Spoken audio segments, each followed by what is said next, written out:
करने के लिए थाल सुंदर सजा करके लाई है। शालिग्राम भगवान की पूजा करते थे। तो वहां मैया थाल सजा करके लेकर के आई, आकर के सामने थाल रखा। तो यशोदा मैया लाला को कहती है, लाला देख आज तू भी मेरे संग पूजा करियो। तो सबसे पहले तो बोले मैया हमको पूजा करवे की क्या जरूरत है। अब बात तो सच कह रहे हैं, इनको पूजा करवे की क्या, अपनी पूजा खुद ही थोड़ी करेंगे। और यशोदा मैया कहती है ना ना ना लाला पूजा करनी पड़ेगी, क्योंकि पूजा करे वो तो भगवान तो कुछ सद्बुद्धि देंगे। अच्छा मैया तो ठीक है, चल बैठ गए दोनों। अब तभी मैया पूजा करे, उससे पहले मैया को याद आई कि मैया सामग्री तो सारी ले आई, पर वो माचिस लानो भूल गई, जाते दीप प्रज्वलन करनो। तो मैया बोले अरे लाला मैं तो माचिस भूल के आ गई। अच्छा एक काम कर, तू यहीं बैठो रे, मैं एक माचिस लेके आऊं। और हाँ एक बात, जब तक आऊंगी तब तक कोई शैतानी नहीं होनी चाहिए। ठाकुर बोले अरे मैया तू कैसी बात करी, तुम को जाने ना मैं कितनों सूद हूं। मैया बोली जानू जब ही कह रही हूं। एक काम कर, हाथ जोड़, आग बंद कर, और जब तक मैं नहीं आऊं ना बस यहाँ बैठो बैठो भगवान नारायण से एक ही चीज मांगते रहे कि बुद्धि दो विद्या दो, प्रभु बुद्धि दो विद्या दो, बुद्धि दो विद्या दो, बस यू तो को मांगनी है और कछु नहीं करना। बोले ठीक है मैया तू जा, निश्चिंत होके जा, मैं जैसो बैठूं वैसे ही मिलूं। चली गई मैया। अब ये तो बेचारे चलो अपनी बात पे अड़िग थे, जैसे थे वैसी बुद्धि दो विद्या दो। तभी पीछे ते आयो मनसुखा, और भगत जी कहा कर रहे हो है, अरे तू आंधी तूफान को इतनो शांत देख करके कछु पच नहीं रही बात, कहा भयो। बोले हमको डिस्टर्ब मत करो, हमारी मैया कह के गई है कि नारायण भगवान की पूजा करनी है, बुद्धि मांगनी है, विद्या मांगनी है। बोले बस बस बहुत मांग ली तेने बुद्धि विद्या, कहा करे वो बुद्धि विद्या को लेके, सबसे बढ़िया की पेट पूजा है जाए तो सबरी विद्या अपने आप मिल जाए। बोले मतलब, बोले मतलब तो यहाँ ते निकल के नहीं जा रहे, पर अचानक ते कछु मीठी मीठी सी कछु घी की सी सुगंध आई, लगे आज मैया ने मोती चूर के लड्डू बनाए हैं। लाला बोले खबरदार, जो खावे दावे की बात करी तो अभी पूजा होगी। बोले पूजा उजा है जाएगी, पहले पेट पूजा करन दे, ला लड्डू दे। अब जो भोग के लिए मैया थाल में लड्डू सजा के लाई, उन लड्डू को एक मन सुखाने खायो, खा के इतनो आनंद आयो कि अब दूसरो दे, दूसरो दे, तीसरो दे।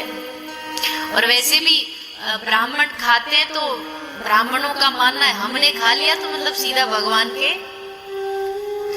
कल बताया ना ब्राह्मण का जो मुख, ब्राह्मण को भगवान का मुख माना गया, अग्नि भी भगवान का मुख है। तो अग्नि में डालो या ब्राह्मण के मुख में डालो एक ही बात है, फर्क कितना, अग्नि में डालोगे तो आवाज आएगी स्वाहा, और ब्राह्मण के मुख में डालोगे तो आवाज आएगी आहा। जाते एक ही जगह है, ट्रांसफर वही हो जाता है। तो बोला अरे लाला हमको खवाए दे, सबने खा लिया। अब एक खायो दो खायो, एक आदन को और बुला लाए, दो चार सबरी मंडली पहुंच गई। अब तो पूरा थाल साफ, कछु नहीं छोड़े, एक लड्डू नहीं बचा। अब सब साफ, तभी लाला को जन जन जन मैया के पायलन की आवाज आने लगी। अब एकदम सावधान, एकदम सावधान, आ गई मैया। और ये सब तो यही ठाड़े, सबको सबसे पहले तो भगायो, भागो तुम सब यहाँ से, सब भागे। अब क्या करें, मैया लड्डू देखेगी तो मार पड़ेगी, अब कैसे छुपाएं कैसे छुपाएं। तो वहां दो चार जितने भी पत्थर पड़े सबको इकट्ठो करके थारी में धर दिए, सबरे पत्थर थारी में धर के ऊपर वहां में कपड़ा ढक दियो कि मैया को दिखाई देगो नहीं, तो मैया बस भोग लगा के ऐसी चली जाएगी। और हाथ जोड़ के बैठ गए, बुद्धि दो विद्या दो, बुद्धि दो विद्या। मैया आई देखी, अरे वाह वाह कितनो सूदो छोरा है मेरा, जैसो छोड़ के गई दस्ते मस नहीं हुए। चल लाला पूजा करेंगे। अब पूजा करी, अब पूजा है गई तो अब आके बाद आई भोग की बारी, भोग लगाओ। तो मैया बोली लाला तेरे थारी दीजो। अभी थारी दे नहीं। मैया ने आगे बढ़ के तने खुद थारी उठाई और जैसे उठाई तो इतनी भारी थारी। मैया बोली इतनी भारी थारी लाला, या मैं इतना वजन कैसे है गयो? मैंने तो इतना वजन तो नहीं हो मैंने जब लड्डू बनाए। लाला बोले अरे भोली मैया, वो का है ना लड्डू को वजन तो कम हो, या में तेरो भाव को वजन बढ़ गयो है। जो तेने भाव मिलायो है ना, ये भाव को वजन है। यशोदा मैया मुस्कुराई, पर मैया को आग देख के समझ आ गया कि या ने कुछ गड़बड़ करी है। चेहरा देख के बता देता कि इसने कुछ गड़बड़ करी है। तो मैया बोली अच्छा भाव को वजन है? बोले हाँ हाँ मैया। बोले मैं भी तो देखूं कितना भाव है मेरो। मैया ने जरा सा कपड़ा हटा के देखा तो पूरी थारी पत्थरन ते भरी में। मैया बोले लड्डू कहाँ गया? अब जैसे तो अब एकदम घबरा गए, आंख में आंसू ला के रोन लगे। मैया हमारे तो सब वाला बाला हम पे दे ले गए, रो रहे हैं, आंख में से आंसू निकल आए।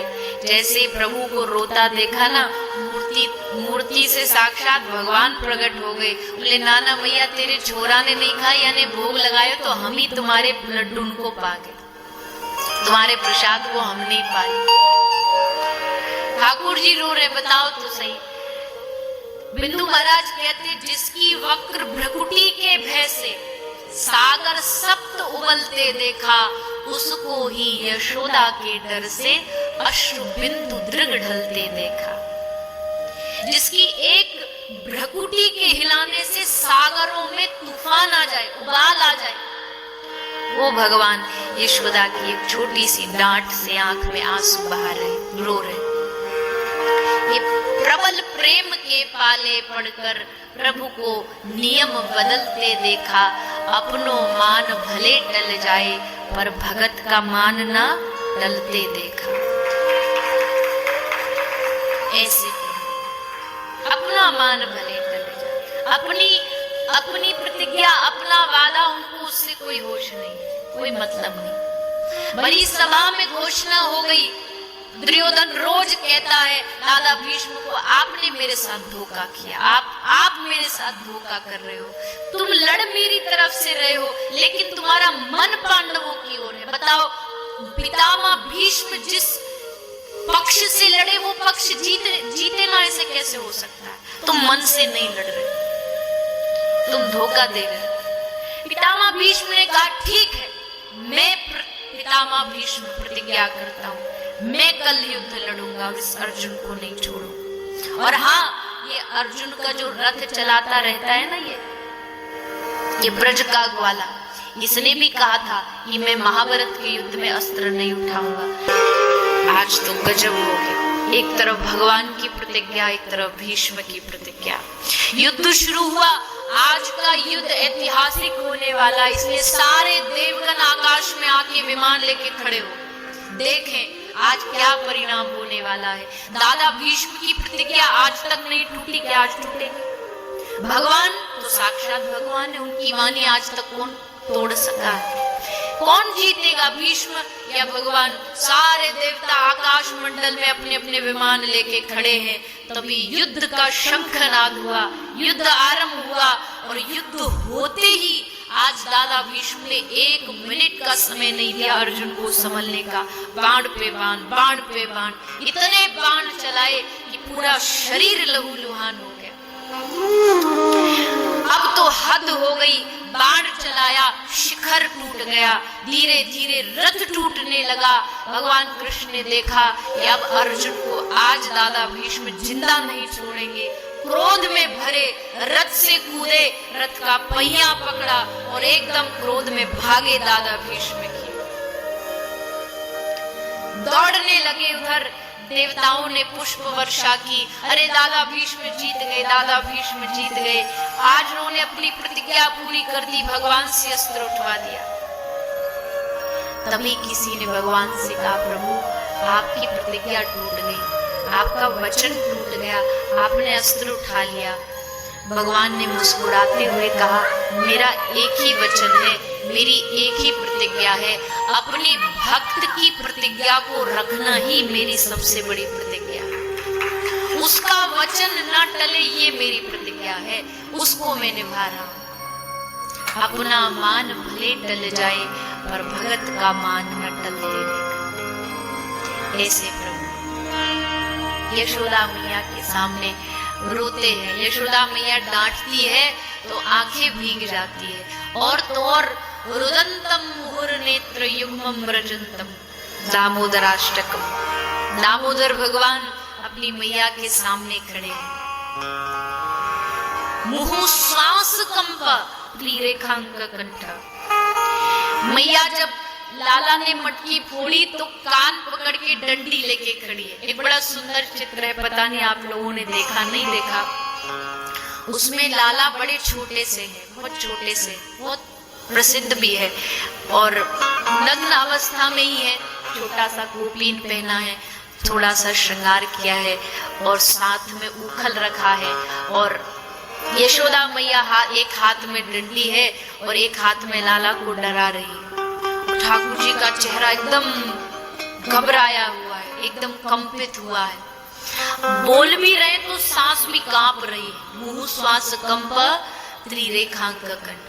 इतना डरे हुए आज मैया से।